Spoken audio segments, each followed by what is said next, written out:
എല്ലാവർക്കും സലു കിച്ചണിലേക്ക് സ്വാഗതം. ഞാൻ സമീറ. ഇന്ന് ഞാൻ സാധാരണയിൽ നിന്നും വ്യത്യസ്തമായിട്ടുള്ള ഒരു ബിരിയാണിയാണ് തയ്യാറാക്കാൻ പോകുന്നത്. വളരെ ടേസ്റ്റി ആയിട്ടുള്ള ഒരു ബിരിയാണിയാണ് കേട്ടോ. അപ്പം ട്രൈ ചെയ്യാത്തവർ ഈ രീതിയിലൊന്ന് ട്രൈ ചെയ്ത് നോക്കിയിട്ട് എനിക്കൊന്ന് ഫീഡ്ബാക്ക് തരണേ. അപ്പം നമുക്കിത് ഒന്ന് കണ്ടു നോക്കിയാലോ? എന്റെ റബ്ബേ, എന്തോന്നടാ ഇത്?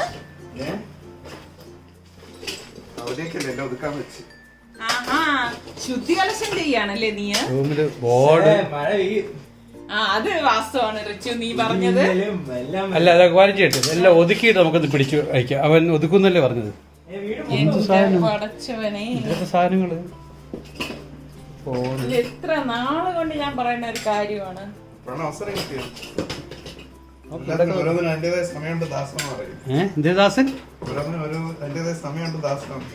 ദാസ, ഇന്ന് വെള്ളിയാഴ്ചയാണ്, പള്ളിയിൽ പോണം.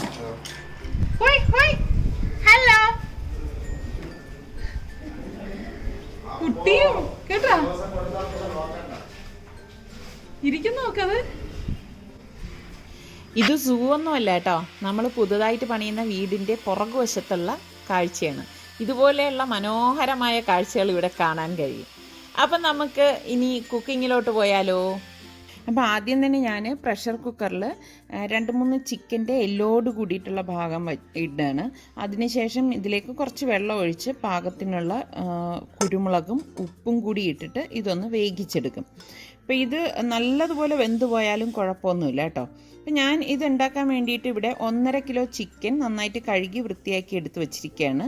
പിന്നെ മസാല നമുക്ക് തയ്യാറാക്കാൻ വേണ്ടി 3 ടേബിൾ സ്പൂൺ മുളക് പൊടിയും 2 ടീസ്പൂൺ മഞ്ഞൾപ്പൊടിയും 2 ടീസ്പൂൺ ഗരം മസാല പൊടിയും 2 ടീസ്പൂൺ മല്ലിപ്പൊടിയും 1 ടീസ്പൂൺ കുരുമുളക് പൊടിയും 1.5 ടേബിൾ സ്പൂൺ ഇഞ്ചി വെളുത്തുള്ളി ചതച്ചതും പാകത്തിനുള്ള ഉപ്പും ഇട്ടിട്ട് ഇതിലേക്ക് ഞാൻ 1 നാരങ്ങയുടെ നീരൊന്ന് പിഴിഞ്ഞൊഴിക്കുകയാണ്. ഇപ്പോൾ സാധാരണ നമ്മൾ ഉണ്ടാക്കുന്ന ബിരിയാണിയുടെ നിന്നും ഒക്കെ വ്യത്യസ്തമായിട്ടാണ് ഞാനിത് തയ്യാറാക്കാൻ പോകുന്നത് കേട്ടോ. എന്നിട്ട് ഇതിലേക്ക് പാകത്തിനുള്ള വെള്ളം ഒഴിച്ചിട്ട് ഒരു പേസ്റ്റ് പോലെ നമുക്കിതൊന്ന് മിക്സ് ചെയ്തെടുക്കണം.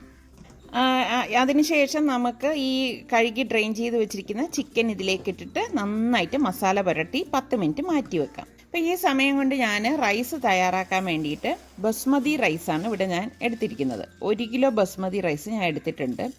അപ്പോൾ ഇത് ഞാൻ നന്നായിട്ടൊന്ന് കഴുകിയിട്ട് കുറച്ചധികം വെള്ളം ഒഴിച്ച് ഇത് കുതിരാനായിട്ട് ഒരു 10 മിനിറ്റ് മാറ്റി വെക്കും. 10 മിനിറ്റ് മാത്രം മതിയാവും കേട്ടോ.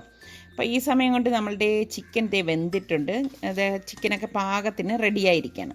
അപ്പോൾ ഇത് തയ്യാറാക്കാൻ വേണ്ടി ഞാനൊരു ഇരുമ്പ് ചട്ടിയിലേക്ക് പാകത്തിനുള്ള എണ്ണ ഒഴിച്ചു കൊടുക്കുകയാണ്. ഇതിലേക്ക് ഞാൻ ആദ്യം തന്നെ കാഷ്നട്ടും കിസ്മിസും വറുത്ത് മാറ്റുകയാണ് ചെയ്യുന്നത് കേട്ടോ. അപ്പോൾ പിന്നീട് നമ്മൾ വറക്കാൻ നിൽക്കുമ്പോഴേക്ക് അധികം എണ്ണ എടുക്കേണ്ടി വരുമല്ലോ. അപ്പോൾ അത് ഒഴിവാക്കാനാണ് ഇങ്ങനെ ആദ്യം തന്നെ ഈ എണ്ണയിലേക്ക് ഇത് വറുത്ത് മാറ്റി വെക്കുന്നത്. അപ്പോൾ ഇതൊരു ഗോൾഡൻ കളർ വരെ നമ്മുടെ കിസ്മിസ് വറുത്തെടുത്താൽ മതി കേട്ടോ, കരിഞ്ഞു വേണ്ട ആവശ്യമില്ല. അപ്പോൾ ഇതേ എണ്ണയിൽ തന്നെ നമുക്ക് ആവശ്യത്തിനുള്ള പപ്പടം കൂടി വറുത്തെടുക്കുകയാണ് ചെയ്യുന്നത്. അപ്പോൾ ഈ എണ്ണയിൽ തന്നെയാണ് ഞാനിനി നമ്മളുടെ ഈ മസാല പുരട്ടി വെച്ചിരിക്കുന്ന ചിക്കൻ പീസസ് ഇട്ടിട്ട് ഫ്രൈ ചെയ്തെടുക്കുന്നത്. അപ്പോൾ ഇത് ഞാൻ പാകത്തിനുള്ള ഒരു 3-4 കഷ്ണങ്ങൾ വെച്ചിട്ട് ഒരു 2-3 ബാച്ചായിട്ട് ഞാൻ ഫ്രൈ ചെയ്തെടുക്കത്തേ ഉള്ളൂ കേട്ടോ. അപ്പം നമുക്ക് ഇതിന് തയ്യാറാക്കാൻ വേണ്ടി ഞാനിവിടെ 4 സവോള എടുത്തിട്ടുണ്ട്. അപ്പോൾ സവോള ഞാൻ എളുപ്പത്തിന് വേണ്ടിയിട്ട് ഇതുപോലെ ഒരു ചോപ്പറിലിട്ടിട്ട് ഒന്ന് ചോപ്പ് ചെയ്തെടുക്കുകയാണ് ചെയ്യുന്നത്. അത് 2 ബാച്ചായിട്ട് ഇതുപോലെ ചോപ്പ് ചെയ്തെടുക്കും. അപ്പം ഞാൻ കുറച്ചധികം വെള്ളം ചോറിന് വേണ്ടി തിളപ്പിക്കാൻ വെച്ചിട്ടുണ്ടായിരുന്നു. ഇതിലേക്ക് 3-4 ഗ്രാമ്പൂ, 2-3 ഏലക്കായ, 2-3 പീസ് പട്ട, ഒരു 3 പച്ചമുളക്, 1/2 teaspoon ginger garlic paste, 1 teaspoon നെയ്യ്, പിന്നെ പാകത്തിനുള്ള ഉപ്പ് ഇട്ട് കുറച്ച് മല്ലിയിലയും പുതിനയിലയും കൂടി ഇതുപോലെ ഒന്ന് കട്ട് ചെയ്തിട്ട് കൊടുക്കും കേട്ടോ. അപ്പോൾ നമ്മുടെ ചിക്കൻ ഇവിടെ ഫ്രൈ ആയി വന്നിട്ടുണ്ട്. അപ്പോൾ ഞാനിനി ഇത് ഒരു പ്ലേറ്റിലേക്ക് മാറ്റുകയാണ്. അപ്പോൾ ഈ ചിക്കൻ ഫ്രൈ ചെയ്തെടുക്കുമ്പോൾ തന്നെ ഇതിൽ ഇതുപോലെ മസാല കാണും. ആ മസാലയും ഇതുപോലെ എടുക്കണം കേട്ടോ. എന്നിട്ട് ഞാൻ അടുത്ത ബാച്ച് ചിക്കൻ ഇതുപോലെ ഇട്ട് ഫ്രൈ ചെയ്തെടുക്കുകയാണ് ചെയ്യുന്നത്.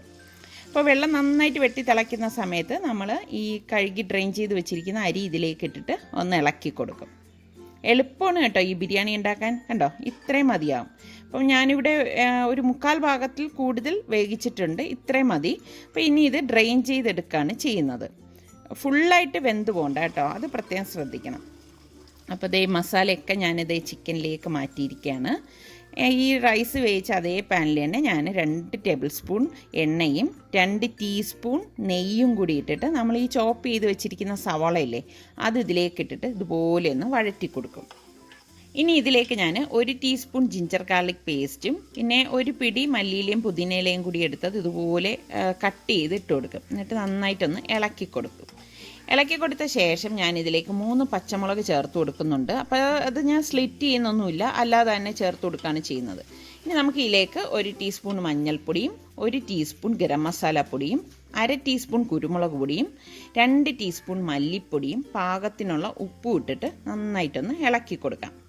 അപ്പോൾ ഇതിലേക്ക് നമ്മൾ മുളക് പൊടി ഇപ്പോൾ ചേർക്കത്തില്ല കേട്ടോ.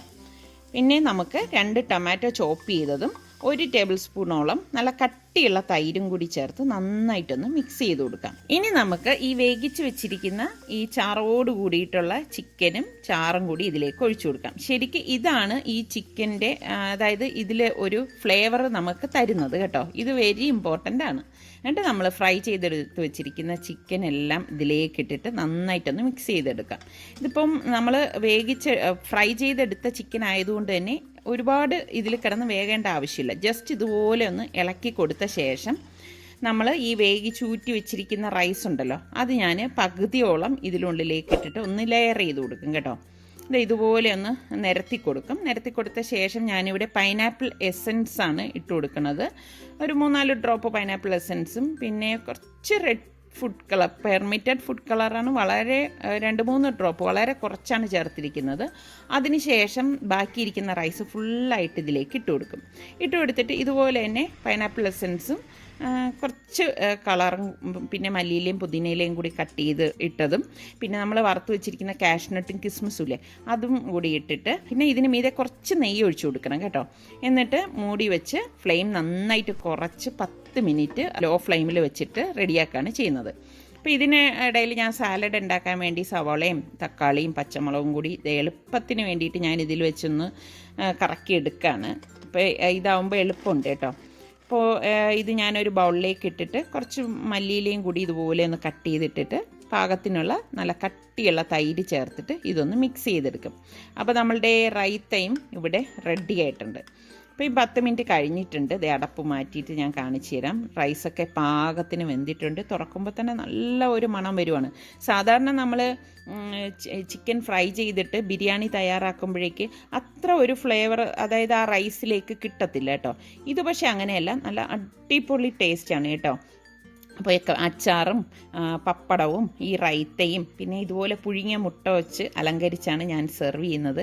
ഇതെല്ലാം കൂടി നല്ല ഒരു കോമ്പിനേഷനാണ് കേട്ടോ.